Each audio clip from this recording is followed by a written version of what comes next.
سریال آرکین شما رو یاد گیم آف ترونز نمیندازه؟ حداقل به اندازه اون درگیرش میشیم دیگه. از اوناست که میگی یه قسمت ببینم و برم کارمو انجام بدم یا برم بخوابم، اما به خودت که میای میبینی هر سه قسمت رو دیدی و از کارت افتادی، نصف شب شده و تو نشستی میگی کاش سه قسمت دیگه‌ش هم اومده بود. توی این ویدیو میخوام به سراغ شباهت‌های ساختاری و مضمونی این دوتا سریال برم. در مورد پایان بندی آرکین هم یک پیش بینی بکنم. سلام به کانال سینمازیس، خیلی خوش اومدید.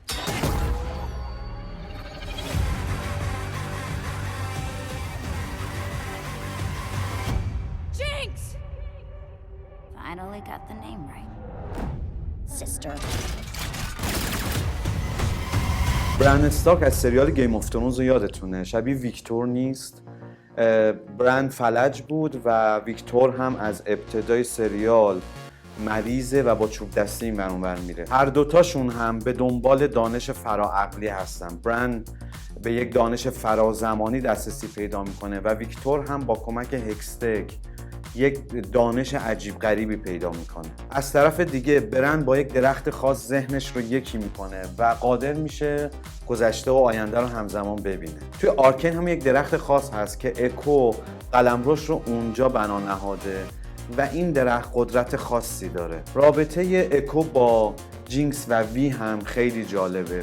همخون اونها نیست اما به نوعی جزو خانواده اونها به حساب میاد، مثل جان اسنو توی گیم آف ترونز که برادر ناتنی سانسا و آریا بود. اکو هم اینجا یک قلمرو خاص داره و دارای سربازان و جنگجوهاییه، مثل جان اسنو که سپاه نایت واچ رو در اختیار داشت. ساختار دوتا سریال هم خیلی شبیه به همه، داستان‌های متعدد و موازی با شخصیت‌های گوناگون که اینها دارای اهداف، انگیزه‌ها و دانش‌های مخصوص به خودشون هستند. مرام‌های متفاوتی دارند و اینها به واسطه یک داستان پیچیده در هم گره میخورن. اینجا هم مسئله سر قدرته و پر از جنگ‌های جذاب، دسیسه‌های پنهان و ریتم فوق‌العاده خوب روایت. همه اینا باعث شدن که ذهن من ناخودآگاه با دیدن آرکین سمت گیم آف ترونز بره. اتفاقا این دوتا سریال یک شباهت بزرگتری دارن که تو لایه‌های زیرینشون نهفته است که من توی این ویدیو میخوام سریال آرکین رو از این منظر بررسی بکنم. You were right, Kate.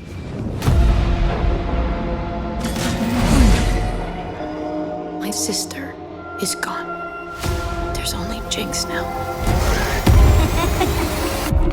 I want to tear that laugh from her throat forever.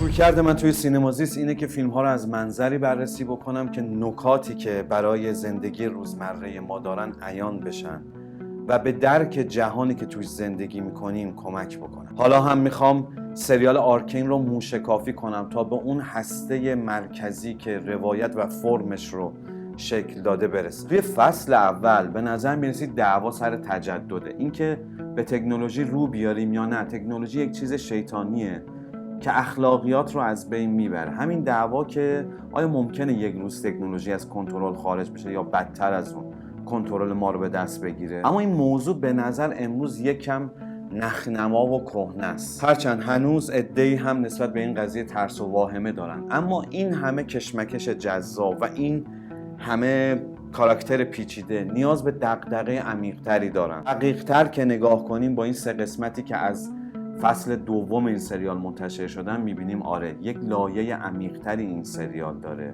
که من خودم زمانی که تکنولوژی رو در کنار ایده‌ای به اسم جادو آورد پیداش کردم. خب این لایه چیه؟ میخوام در مورد همین توضیح بدم. توی سریال آرکین دو دسته شخصیت هستن. یکی اونایی که قدرت رو به دست آوردن یک چیز بیرونی میدونن، مثلا اینکه یک جایگاهی توی شورا پیدا بکنن، به یک تکنولوژی یا به یک جادو دسترسی پیدا بکنن، بتونن در واقع از لایه زیرین بیان لایه بالایی، یا اینکه میخوان تصور بقیه رو نسبت به خودشون عوض کنن، و یا اینکه قانونی وضع کنن که همه مجبور باشن به اون گردن بگذارن. سیلکو، جینکس، مل، آمبسا و توی نیمه اول فصل اول جیس و ویکتور جزو این دسته از کاراکترها هستن. اما یه عده دیگه از کاراکترها هستن که قدرت براشون یک چیز کاملا درونیه، بیشتر با اون پیوندهای درونی خودشون با آدمها و چیزها متکی‌اند. با ارادهشون و با کنترلی که روی ذهن و درونیات خودشون دارن احساس قدرت میکنن. مثل ویکتور از اواخر فصل اول، یا هایمردینگر یا اکو، و از همه مهمتر وی. کاراکترها با هر اکتی که میکنن، با هر کاری که میکنن، بین این دوتا جبهه تغییر موضع میدن. مثلا کیتلین توی فصل اول خیلی شبیه جینکس نیست، اما وقتی اراده به انتقام میکنه، یعنی تصمیم میگیره یک چیزی باید بیرون عوض بشه تا من احساس آرامش بکنم، کم کم شبیه جینکس میشه. این همون جمله‌ایه که توی این صحنه وی بهش میگه. وی از اون کاراکتر هاست که سعی میکنه کنترل خودش رو حفظ بکنه، اجازه نده عواطفش، غرایزش و درونیاتش اون رو کنترل بکنن. تفاوت بین هکستک و شیمر همین. شیمر جنبه منفی قدرته، آدم‌ها رو برده خودش میکنه، کنترل اونها رو در دست خودش میگیره. مثل مواد مخدر که ابتدا به ذهن، به بدن آدم یه قدرتی میده، اما وقتی گرفتارش میشی کنترل تو رو به دست میگیره. اما ویکتور و جیس متوجه میشن که هکسکور با بدن و ذهن اونها که کشفش کردن ارتباط برقرار میکنه و واکنش نشون میده. یعنی برای هکسکور درونیات آدم ها مهمه و اونها رو مشدد میکنه. هکسکور دارای جنبه های مثبتی هم هست، زندگی رو راحت تر میکنه، اما شیمر صرفاً مخربه. هکستک هم با یک جور جادو کار میکنه که اون هم ممکن از کنترل خارج بشه، اما ویکتور از اون استفاده میکنه و به یک جور قدرت فرامادی میرسه که با اون میتونه ژن‌ها رو جوانسازی بکنه و حتی نیروی حیات ایجاد بکنه.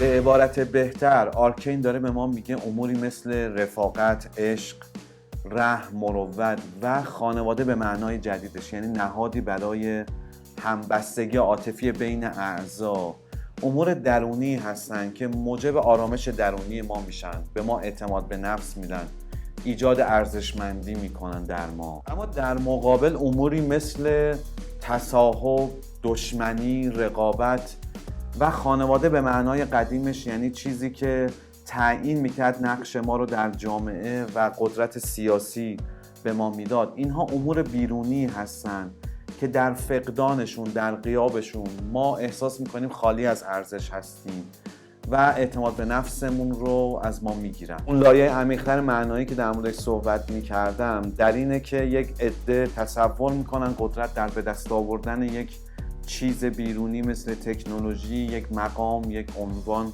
و یا چنین چیزیه، در حالی که قدرت واقعی طبق گفته آرکین در ذهن انسان و در درونش نهفته است. سالها دلطلب جام جم از ما میکرد، وانچه خود داشت ز بیگانه تمنا میکرد. به نوعی آرکین داره از این حرف میزنه تا وقتی که ما معنایی که از قدرت میسازیم به دست آوردن یک چیز بیرونی باشه، بر سر به دست آوردن اون رقابت، جنگ و فساد به وجود میاد. اما اگر قدرت تبدیل به یک امر درونی بشه، باعث ایجاد صلح میشه و پیشرفت انسانیت رو به ارمغان میاره. حالا میفهمیم کاراکترهای آرکین سر چی میجنگن. به نظر میرسه توی پایان بندی سریال برنده اون کسیه که میتونه نیروهای درونی خودش رو بهتر کنترل بکنه، قوای درونی خودش نقطه اتکاش باشن. مثل سریال گیم آف ترونز آماده باشین هر لحظه کاراکترهای اصلی تغییر موضع بدن و از این سمت جبهه به اون سو برن. همونطور که توی پایان قسمت سوم فصل دوم دیدیم که کیتلین هم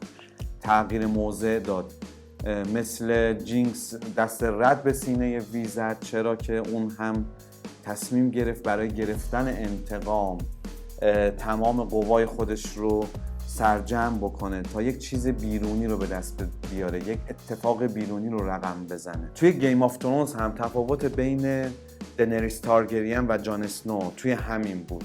جان اسنو به دنبال کنترل نیروهای درونی خودش بود، میخواست به اون قدرت درونی دسترسی پیدا بکنه، در حالی که دنریس دلبسته اون سرنوشتی شد که از بیرون از خانواده به عنوان یک امر سیاسی براش تعیین کرده بودن و میخواست با به دست آوردن چیزی که همون آیرون ترون هست در واقع اون احساس آرامش رو پیدا بکنه. اتفاقا کار سختی هم که جان اسنو در پایان با اون کاری که باید در حق دنریس میکرد توی همین بود که باید اون علاقه، عواطف و نیروهای درونی خودش رو کنترل میکرد تا بتونه این نیروی مهار نشدنی بیرونی رو مهار بکنه و کاری رو انجام بده که به نفع همه است. پس احتمالاً پایان سریال آرکین هم به نفع اونهایی تموم میشه که طرفدار نیروهای قدرت درونی هستن. پیش بینی میکنم احتمالاً یکی از نیروهای مهم منفی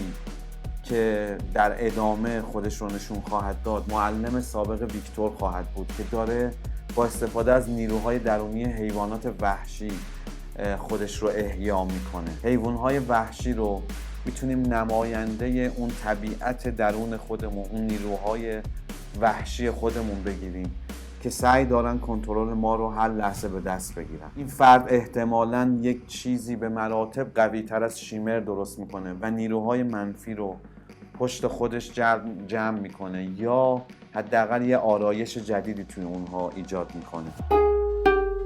همه اینا داره نشون میده که آرکین داره کنترل رو به عنوان یک عامل قدرت نشون میده. حالا بعضیا به دنبال کنترل شرایط بیرونی و حکومت اجباری بر دیگران هستن، اما یه عده دیگه هستن که تعریفی از قدرت دارن کنترل شرایط درونی، نیروهای درونی و نشستن بر دل دیگرانه. شما چی فکر میکنید؟ اگر فکر میکنین این تقابل نکته‌ای داره که من ناگفته گذاشتم و یا کاراکتری هست که این وسط یک نقش کلیدی ایفا خواهد کرد، حتما توی قسمت کامنت ها با من در میون بگذارید. اجازه بدید اونجا هم گفتگوی دو طرفه شکل بگیره. سابسکرایب کنید تا ویدیوهای بعدی رو از دست ندید. تا ویدیوهای بعدی.